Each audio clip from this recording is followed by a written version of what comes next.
One of the very common historical mistakes made by Mexicans and foreigners, one I used to make myself, is calling them Eagle and Jaguar Knights. They can even be called then simply because there were no horses here before the arrival of Europeans, and while they might be equivalent to European military orders, the designation is incorrect in the pre-Hispanic era. However, after the fall of Tenochtitlan, there was indeed an order of knights, now referred to as indigenous knights. These were the Tecle Knights. This order across from the nobility, especially the Nahua, who survived the war and some of whom acquired that title, the surviving nobles and their descendants in many cases adapted to European rule. For this reason, the Spanish crown recognized their status. Furthermore, these nobles were necessary since, in the early years of the conquest, it was impossible for the Spanish to control the entire continent on their own. They had to rely on the nobles to control the general population, also seeking to make them loyal to the king and reinforce the Christianization. Those who can officially be called knights were recognized by the first viceroy of New Spain, Antonio de Mendoza, in 1537, 16 years after the fall of Tenochtitlan in 1521. Now, the name Tecles is a mispronunciation by the Spanish for another word in Nahuatl. In reality, Tecle should be pronounced Tecutli, a word that means Lord, in an honorable sense, whether assigned to a human or a deity. For example, Xipetotec, whose name is a contraction of Xipewa Totecutli, meaning our Lord, the Flayed One. But respecting the Spanish tradition of going full throttle, instead of Tecutli, they call them Tecles. The pre-Hispanic Tecutli were noble warriors who fought for their way Tlatoani, receiving in return benefits such as land, luxurious gifts, and other privileges. Obviously, the foreign nobles no longer needed true approval of the Tlatoani but of the European king. And the viceroy's initiative, these nobles began to have their rights recognized to assist the crown, as Antonio de Mendoza stated in a letter to the king in 1537. The natives of these lands had in their time the order and ceremonies of becoming Tecles, which was a dignity similar to being knights.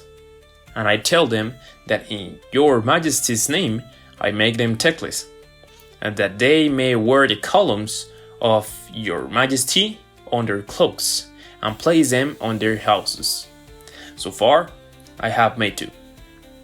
I believe this will be very beneficial to encourage the Christianity and virtue, and for them to be loyal and honor your majesty. As already mentioned, with these noble titles, the aim was for nobles to control the Macehuas, commoners, also fostering Christianity and loyalty to the king. The official appointment of Tecles Knights replaced pre-Hispanic forms, and in the European style, they had to pledge allegiance to the scriptures, namely the Bible, to the King of Spain, to God, and to commit the eradication idolatry. Once named Tecles, part of the privileges include riding horses, wielding swords, and wearing line shirts. They could use indigenous military signs such as chimales, shields, feathered headness, and stone jewels. They were given coats of arms and shields, as well as the right to carve their heraldry on their homes. They were among the few to receive European education, learning Spanish and Latin. They represent the indigenous population before the Spanish crown and enjoyed privileges in legal matters. They could also be buried inside churches, not in cemeteries like the rest of the populations, among other privileges. Thus, the first Tecles became a fusion of the two words, using both pre-Hispanic and European weapons, and wearing mixed attire, such as European shirts with huaraches, traditional sandals.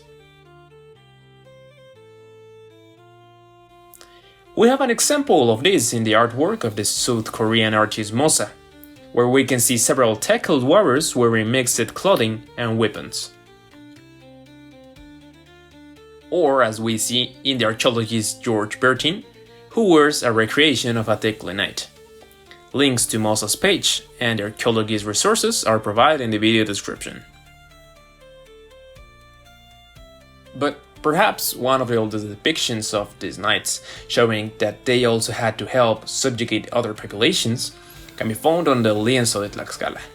It includes several images of warriors wielding European swords, as seen here. Or in this other image from the Codex Tlatelolco, where another possible Tecle Knight is shown holding an European sword.